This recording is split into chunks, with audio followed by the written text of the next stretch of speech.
Hello again, everybody. This is John Hemlock bringing you Galakras, Trivial Guild's first flex mode kill of this guy actually on our first night of attempts, on our very last attempt, or so Honesty threatened us. I'm not sure I believe him that it really was. My job in this fight as a tank, I am the tower tank, so I'm kind of the off tank, if you will. And basically, the tank's job here in the first few waves, as Snowfrost would say, is to tank all of the things. So that's what we're trying to do. The biggest threat, and the thing that I'm trying to do from the start, which you'll see, is try to make sure I've got a Bone Crusher targeted, because the Bone Crushers will charge your heroes, Jaina Proudmoore et al., and they'll do a tremendous amount of damage to them, and it can only be stopped by interrupting them. And as a warrior, a charge stun does work to interrupt the damage that they're doing to your heroes. So I'm not trying to tank the whole room here. I'm just trying to tank a few guys and basically pick up stragglers and make sure Bone Crushers don't get to our heroes, or at least don't do too much damage to them. And you can see there, one of these guys, Bone Crushers, I went to charge to him and he got Death Grip back in the group. That's okay, that doesn't hurt my feelings if somebody else interrupts him. So keep on doing that. So again here, this is the second wave. Here I am trying to pick up stragglers, so I run and grab a shaman that's not in the blizzard, interrupt him, try to get him over there where he is in the blizzard. The speed at which these guys die is almost exponential when you keep them inside this blizzard. It's the one good thing Lady Jaina Proudmoore has probably ever done in her life, other than just kind of being creepy in general and having a lot of cats. So you want to definitely pick up things and keep them in that blizzard as much as you can. And the main tank here, or whoever's tanking the ground thing, is going to take a ton of damage. I'm kind of excited to see the parse, because I bet Cyrne just took obscene amounts of damage.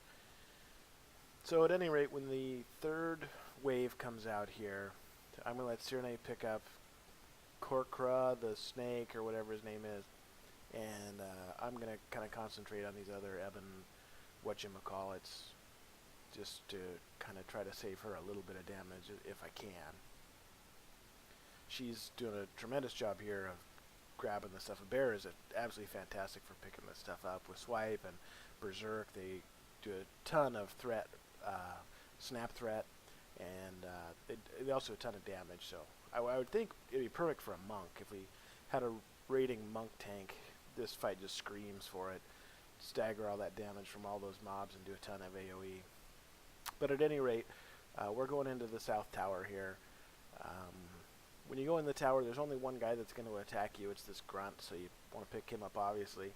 And you're not going to take a ton of damage, so mitigation isn't huge here. You're going to want to do kind of your AoE rotation just to hand out some damage to the other untankable guys. Nothing very special about that. One thing I will note is you don't want to go rushing up these stairs and charging to grab the boss ahead of the whole team that's with you. I did that on a couple of occasions on earlier attempts with hilarious results. So you can see discretion here is a better part of valor. I'll take a few seconds, let the rest of the team come up before I engage this guy. And then with these tower bosses, a key really is to get your camera to this overhead view so you can see where that conal attack is going, because it will knock you off. Unlike most knockbacks, you can't charge back to him or intervene back to one of your party members. It will just knock you off and kill you. So it's very important to not be in that thing. But once the mini-boss goes down, there's a few other adds up.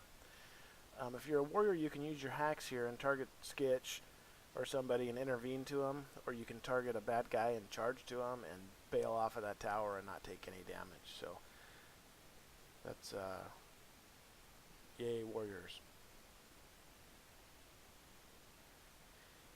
And then I kind of fall back in the role here of doing what AoE threat I can to guys so that they don't go eat healers. Try to pick up one or two to save Cyrne some trouble. And keep them all in this blizzard because it's really it's super effective at killing things. There's another mini boss down here, so I'm not too worried about the mini boss. I'm again trying to make sure I got stragglers and that guys aren't eating our heroes. There goes one to eat our hero. I'll go interrupt him with his charge stun. Taunt him just to get him off Cyrne. Maybe disarm him just for fun, I forget.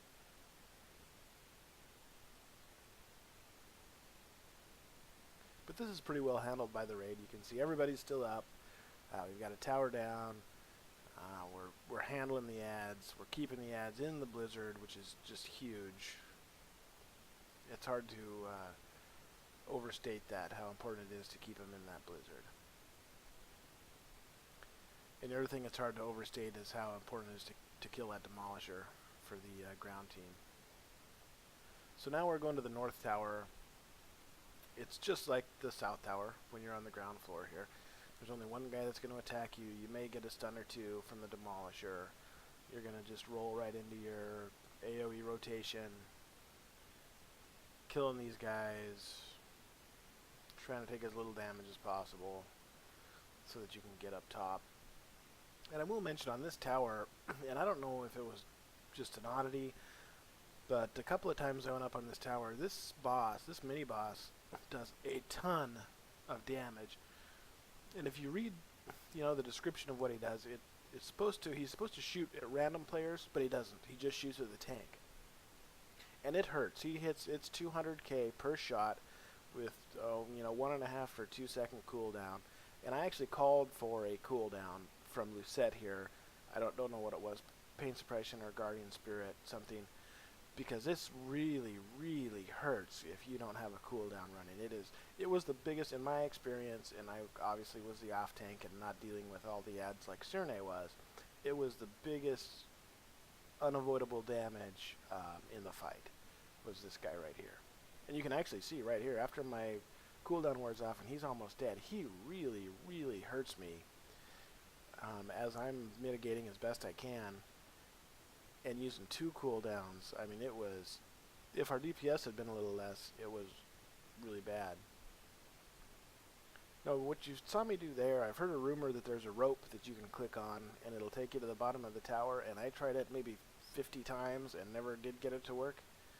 So I tried it again there, it still didn't work, so I just ran down the stairs. Once the mini boss is dead, they may as well have my help with all these ads.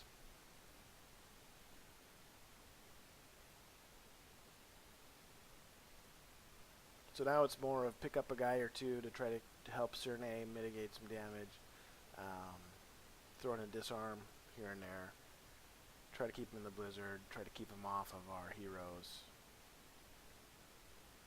Didn't do very good there, but finally got him off. And then after that last tower is down, we've only got a couple ads left. Our rogues, in their normal heroic fashion, will go ahead and shoot Galakras and bring the boss down. And this is one little spot of bad tanking here. I'm waiting for Cyrne to pick the boss up. The boss keeps heading for Yelly, and so immediately after Cyrne taunts I do, which was bad. It didn't cost us anything here, it wasn't real clean. So once the boss is down, you are just basically trading on stacks. You can see I've got some number of stacks of what have you. After a while, Cyrne's going to taunt, and then I'm just going to wait for my stacks to fall off before I taunt back. Pretty routine mechanics. And the whole fight is kind of a DPS race here, but this last part where you've got to burn 250 million of the boss's health is the biggest part. You'll see there H called for heroism at 75% or something like that. I dropped War Banner, Blue Recklessness, just to help stack those things up for the raid. It's probably the fastest you'll ever see us burn 250 million off of something here. But we're going back and forth trading when our stacks drop. One thing you will see me do here that's a little abnormal is on the last swap, I don't taunt when my stacks drop. And the reason I didn't do that, I think a lot of times obviously swapping on the stacks is a good idea. It lowers the damage taken by the tank. The downside of it is that all your healers go from healing one person to healing another. You've got vent lag from when you call for the taunt swap. You've got people having to change targets to heal someone else. So I actually let my stacks fall off, and just because we're getting this guy really low, and I think, well, we're going to kill him on this next swap. And so I actually throw a vigilance at Cyrene right there, which is a 30% damage reduction, and let her just keep on keeping on as long as she can, because I've got 2 big cooldowns up. And then, kind of at the last minute, when I think it's the last swap, I go ahead and taunt, use 3 cooldowns and a Hellstone, and we kill the boss. And I got more loot, which is remarkable. Of course, it was on a bonus roll, but that counts as loot too, doesn't it? So congrats to everybody in the raid. That was a fun kill. I actually liked that fight. That was a lot of fun for me. And I hope you all enjoyed as well.